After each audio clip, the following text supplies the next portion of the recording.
O nosso caso clínico é sobre a cesariana em uma cadela, composto por mim e a Emily.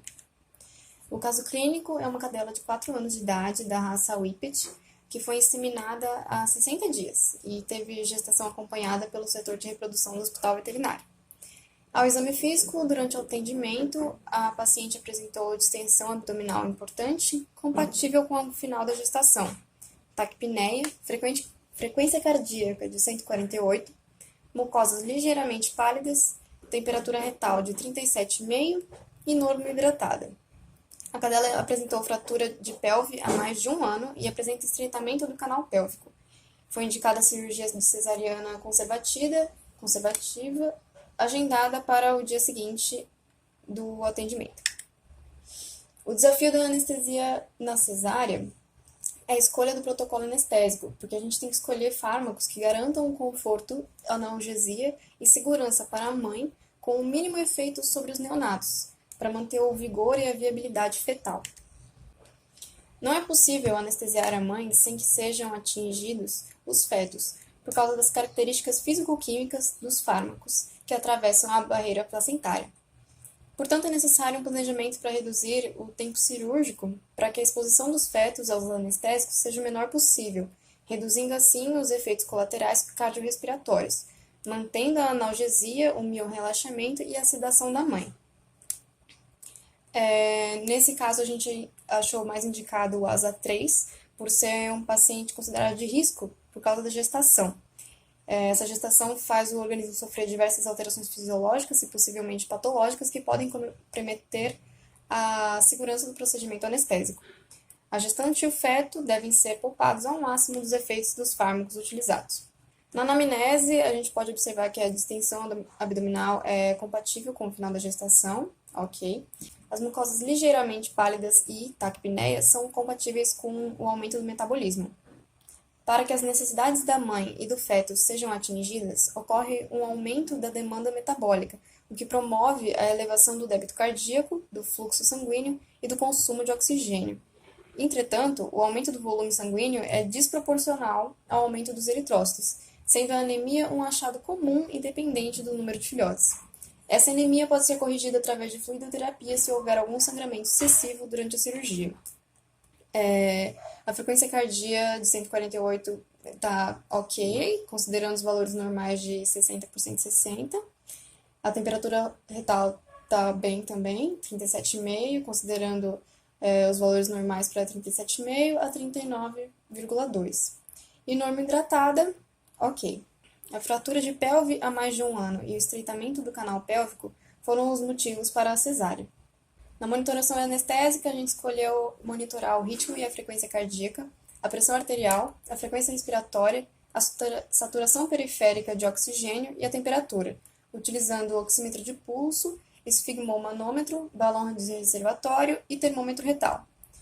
Nesse caso clínico, a gente considera que a saturação periférica de oxigênio é um parâmetro ou função especial para esse paciente, porque há uma alteração respiratória devido ao aumento da sensibilidade de apreensão parcial de dióxido de carbono do sangue arterial, ao aumento de consumo de oxigênio e à diminuição, consequentemente, da reserva de oxigênio, que é um risco de hipóxia para a mãe e pode afetar o feto. Essa hipóxia pode ser controlada através da hiperventilação, que diminui o CO2 do sangue e a pressão parcial.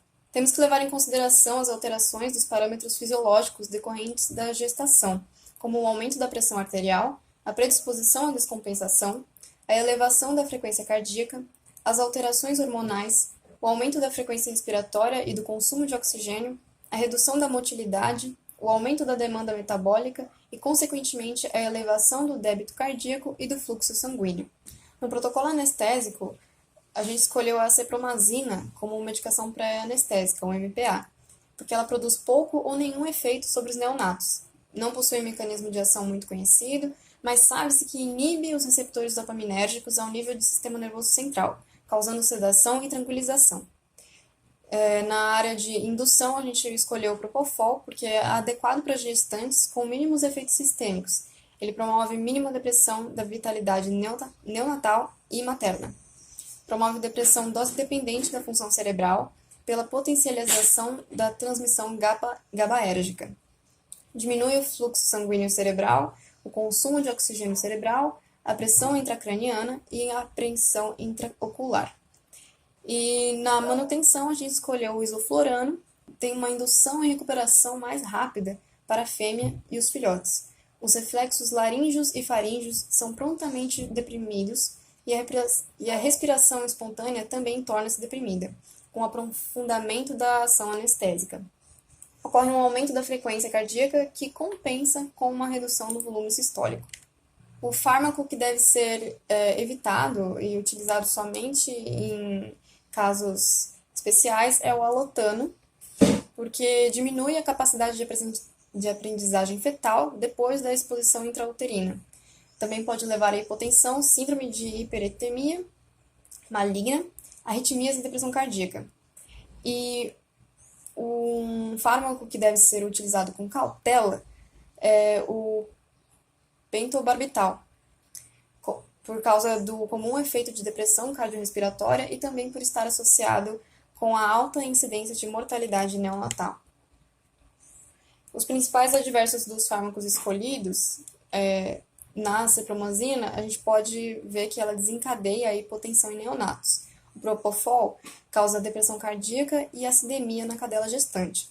O isoflorano provoca depressão na função respiratória, alterações cardiovasculares, hipotensão de forma dose-dependente e pode causar hiperetemia maligna, assim como os outros anestésicos inalatórios. Uma das possíveis complicações.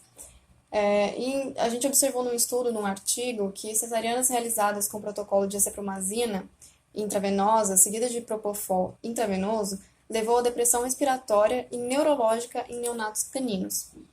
Outra possível complicação é você manter o cão no plano anestésico superficial, porque o plano anestésico superficial é característico pela liberação de catecolaminas pela mãe, diminuição da perfusão uterina, alterações severas da função cardiopulmonar e aumento da pressão arterial, aumento da frequência cardíaca e aumento da frequência respiratória.